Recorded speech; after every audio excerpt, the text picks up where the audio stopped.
in the bar. They're supposed to start both in the same place in the bar. Okay, so you've got Stroop. So we've gone through this period of American authors. Now the great thing about Stroop, you got a picture, you got this guy, Sam the Three Camps man over here. He's still sitting over in England, okay? And you've got all these American authors. Only one author, American author, used the 11s. That was Howe, out of Boston. And he used it only in the second camp. So here we are up to 1869. We've gone from 1812 in the United States of America to 1869. This is the first author, except for Howe in the second camp, to use an 11-stroke roll. They've all generally followed the Ashworth model, and understandably so. You know, they followed it through, combination of 7-stroke rolls, this 9-stroke rolls. It's incredible when you see the difference. But all of a sudden, what the fascinating thing about Gardner-Stroop is what happened. All of a sudden, the roll mix in Stroop's version is the same as in Potter's version. Nothing's changed over here. We're up to 1869. All these changes here, and all of a sudden these two things merge. The roll mix is 5s, 11s, and 10s. But we still have the question, how do you interpret, how do you execute it? Do you play it as a pulse roll, in meter, starting at 1/16th note before the downbeat, or do you compress it into a regular roll or a tuplet roll in these cases, into something you're going to hit on the beat, and Nathan will demonstrate that after. So we get this. Okay, now the fun starts. Ludwig, 1942, okay? How many of you guys have seen this? It's called the Three Camps. Play as a continuous roll and observe accents. You've all seen it, okay, at some time, okay? Let me ask you a question. Did any of you guys who have seen it and played it for years ever analyze the notes? How do you analyze something that says numerics underneath the notes, 5, 5, 11, and yet they're written above as 7-stroke rolls and a 13-stroke roll? Mr. Ludwig didn't do us any favors, okay? That's the start of the problem. The second part of this current dilemma and problem, probably, and my record is so worn I can't play it anymore, the Frank Arsenal record of the early 1950s. Has anybody in this room ever drummed with Frank Arsenal? Am I the only guy in the room that ever played drum with him? I'll tell you, he's one hell of a drummer. I've heard a lot of guys say, oh, Frank this, yeah. Lined up beside that guy when he was in shape. Believe me, when he used to come to Toronto, he was the Ludwig drum representative. And he used to come to our place for supper, and we'd talk about drumming and this and everything else. And he could hum. And you get him downstairs in a practice pad in my place, when that guy wrote, he spoke it. And that's the only way to put it. This guy could play. But he was a rudimental purist. A purist, believe me. There was only one way to play a 7-stroke roll. And if you don't play it the way they played in Connecticut, you don't know how to play it, as far as he was concerned, okay? Thank you. Thank you, Frank, you know. But a wonderful, wonderful drummer. But he played this version on that record. Now, Billy McGrath tells me he's got a good copy of that record, so we're going to get it converted into a CD. Anybody else got the record? Okay. Some guys have still got it. It was a wonderful thing. If there was anything in the United States of America that was done to promote push rhythm drumming, it was the Frank Arsenal record. Paul Mosley, a very good friend, you all know Paul. He said to me, until I met you, Fred, he says, I never seen the notes for the 3-camp. You learned it off the damn record.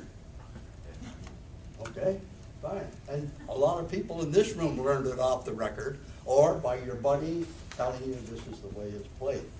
But anyway, if you look at that score, here's what I did with it. If you take the 7-stroke rolls, and you now are being required to play a 5-stroke roll in the space of a 7, how do you do that?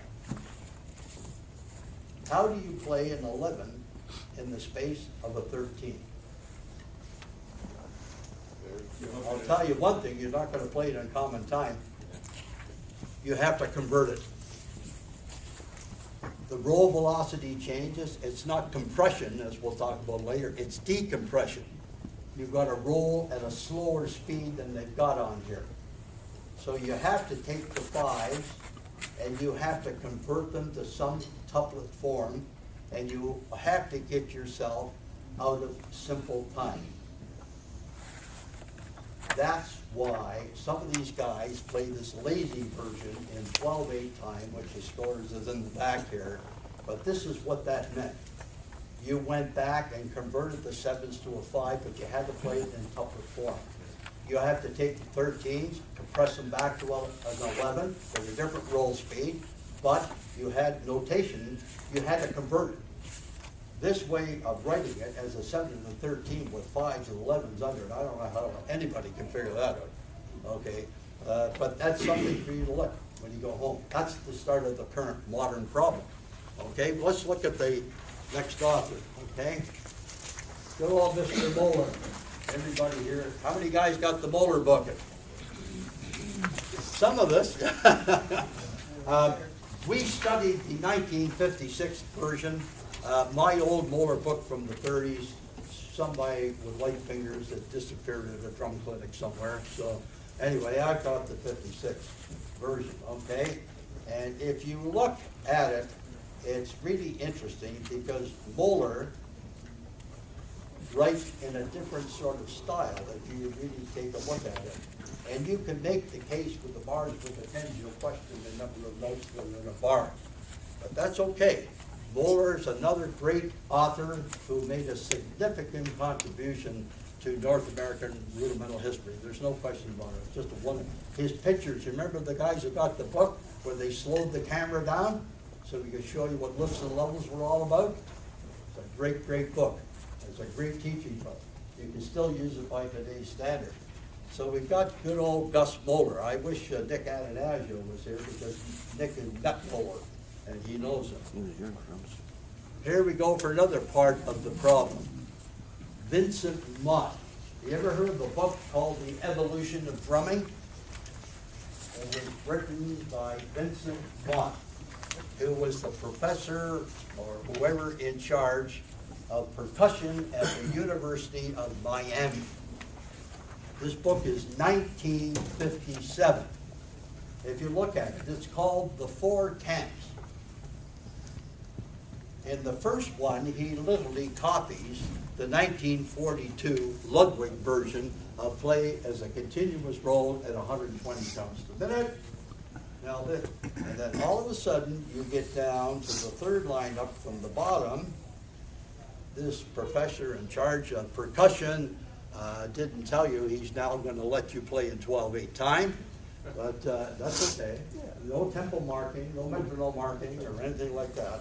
But he plays a somewhat funny version of the three camps in 12/8 time. This is the first version I can find anywhere of any of the American publications that I can find of 12/8 time. You see it there? Okay, so now we got this. More problems are going to start. So we go on to the next author, okay? And we got my buddy, John Pratt, 175 Westerville Avenue, Hawthorne, New Jersey, okay? The gentleman from West Point. The most widely published rudimental author in the world, without doubt. You've got an institution here, I hope you protect it. This guy is something again. Here he is back in 1985, identifying the problem. If you read his notes, but the problem is, and it's very, very good, he bursts through it. Bruce and Emmett, he takes them on, and he comes, he said, there are variations as to form, clarity, and clarity of musical notation. But the problem is, how do you interpret the rolls? And Pratt picked that up as an earlier author. So he puts in here Bruce and Emmett on the first page. Look at the next page. this is interesting. Now, I know this man very, very well.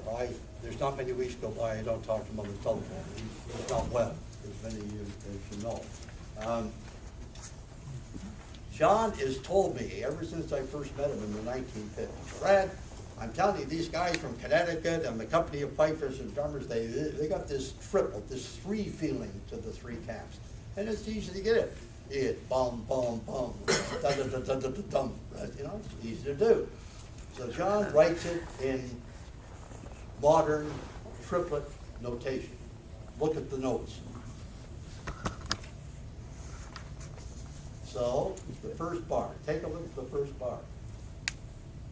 He puts threes above there, because he's writing here in simple time, simple quadruple time, okay?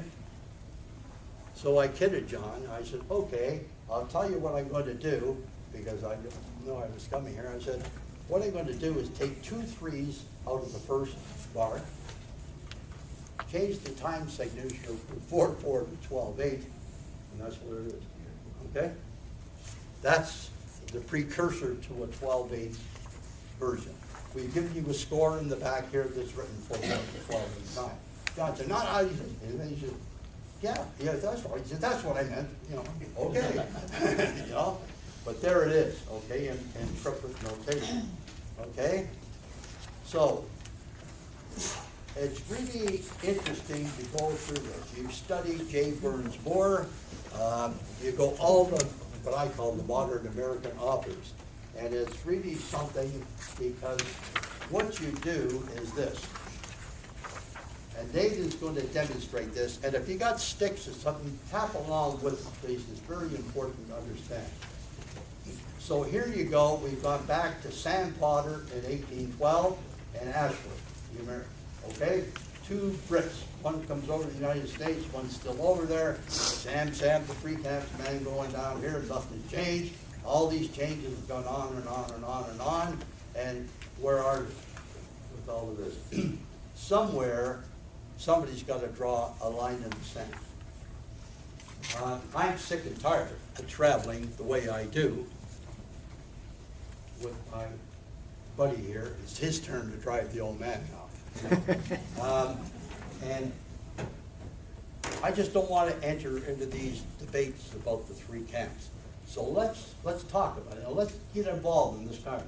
What is wrong with the version that you, anybody here, currently play? How many guys here play it in 12/8? You do, okay. How long you been playing in 12/8? Probably from day one. From day one. That's my, yeah.